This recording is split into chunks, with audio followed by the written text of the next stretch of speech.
ಇನ್ನು ಕಾಣಿಕೆ ಕಳ್ಳತನ ಕೇಸ್ನಲ್ಲಿ ಅಲಹಾಬಾದ್ ಹೈಕೋರ್ಟ್ ಮಹತ್ವದ ತೀರ್ಪನ್ನ ಪ್ರಕಟ ಮಾಡಿದೆ.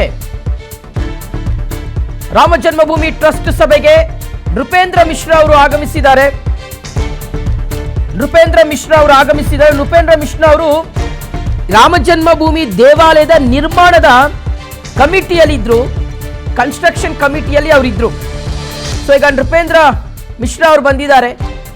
ಪ್ರಧಾನಿ ನರೇಂದ್ರ ಮೋದಿ ಅವರಿಗೆ ಬಹಳ ಆಪ್ತರಾಗಿದ್ದಾರೆ ನೃಪೇಂದ್ರ ಮಿಶ್ರಾ. ರಾಮ ಜನ್ಮಭೂಮಿ ಟ್ರಸ್ಟ್ ಸಭೆಗೆ ಈಗ ನೃಪೇಂದ್ರ ಮಿಶ್ರಾ ಅವರು ಆಗಮಿಸಿದ್ದಾರೆ. ನೃಪೇಂದ್ರ ಮಿಶ್ರಾ ಅವರು ವೀಕ್ಷಕರೇ, ಇಡೀ ದೇವಾಲಯದ ಸಂಪೂರ್ಣ ನಿರ್ಮಾಣದ ಜವಾಬ್ದಾರಿಯನ್ನು ವಹಿಸಿಕೊಂಡಿದ್ರು. ಆ ಕಮಿಟಿಯಲ್ಲಿ ಚೇರ್ಮನ್ ಆಗಿ ಕೆಲಸ ಮಾಡ್ತಾ ಇದ್ರು. ಸೊ ಅದೇ ನೃಪೇಂದ್ರ ಮಿಶ್ರಾ ಅವರು ಈಗ ಸಭೆಗೆ ಬಂದಿದ್ದಾರೆ. ಸಭೆಯಲ್ಲಿ ಯಾವ ತೀರ್ಮಾನವನ್ನು ತೆಗೆದುಕೊಳ್ಳಲಾಗುತ್ತೆ ಅನ್ನುವಂಥದ್ದು ತೀವ್ರ ಕುತೂಹಲಕ್ಕೆ ಕಾರಣ ಆಗ್ತಾ ಇದೆ. ಈ ಅವ್ಯವಹಾರ ಜಗಜ್ಜಾಹೀರಾದ ಬಳಿಕ, ಬೆಳಕಿಗೆ ಬಂದ ಬಳಿಕ ಫಸ್ಟ್ ಟೈಮ್ ನಡೀತಾ ಇರ್ತಕ್ಕಂಥ ಸಭೆ ಇದು. ಸೊ ಹೀಗಾಗಿಯೇ ಸಾಕಷ್ಟು ಕುತೂಹಲವನ್ನು ಕೆರಳಿಸ್ತಾ ಇದೆ ಈ ಒಂದು ಸಭೆ.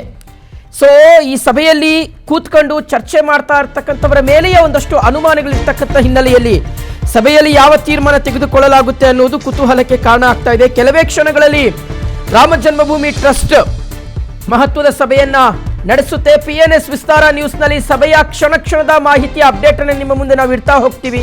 ಕಾಣಿಕೆ ಕಳ್ಳತನ ಬಯಲಾದ ಬಳಿಕ ನಡೀತಾ ಇರುವಂತಹ ಮೊದಲ ಸಭೆ ಇದು.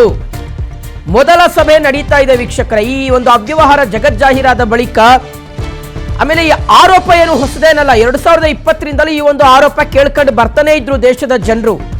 ರಾಮನಿಗೆ ಅರ್ಪಿತವಾಗಿರ್ತಕ್ಕಂಥ ಬೆಳ್ಳಿಯ ಇಟ್ಟಿಗೆಗಳಿಂದ ಹಿಡಿದು, ದೇಣಿಗೆ ಸಂಗ್ರಹದಿಂದ ಹಿಡಿದು, ದೇವಾಲಯ ನಿರ್ಮಾಣಕ್ಕೆ ದೇಶದಾದ್ಯಂತ ಸಂಗ್ರಹವಾಗ್ತಾ ಇರ್ತಕ್ಕಂಥ ದೇಣಿಗೆಗಳಿಂದ ಹಿಡಿದು ಪ್ರತಿಯೊಂದರ ಮೇಲೂ ಸಹ ಒಂದಷ್ಟು ಅನುಮಾನಗಳು ಸಹಜವಾಗಿ ವ್ಯಕ್ತವಾಗ್ತಾ ಇತ್ತು. ಆದರೆ ಯಾವಾಗ SP ನಾಯಕ ಇದಕ್ಕೆ ಸಂಬಂಧಪಟ್ಟಂತೆ ಆರೋಪವನ್ನ ಮಾಡ್ತಾವನೋ, ಅದಾದ್ಮೇಲೆ ಸ್ವಯಂ ಪ್ರೇರಿತವಾಗಿ ಯಾವಾಗ ಉತ್ತರ ಪ್ರದೇಶ ಸರ್ಕಾರ SIT ರಚನೆ ಮಾಡುತ್ತೋ, ಆಗ ನೋಡಿ ಅಸಲಿ ಬಣ್ಣ ಒಬ್ಬೊಬ್ಬರದೇ ಬಯಲಾಗ್ತಾ ಇರ್ತಕ್ಕಂಥದ್ದು.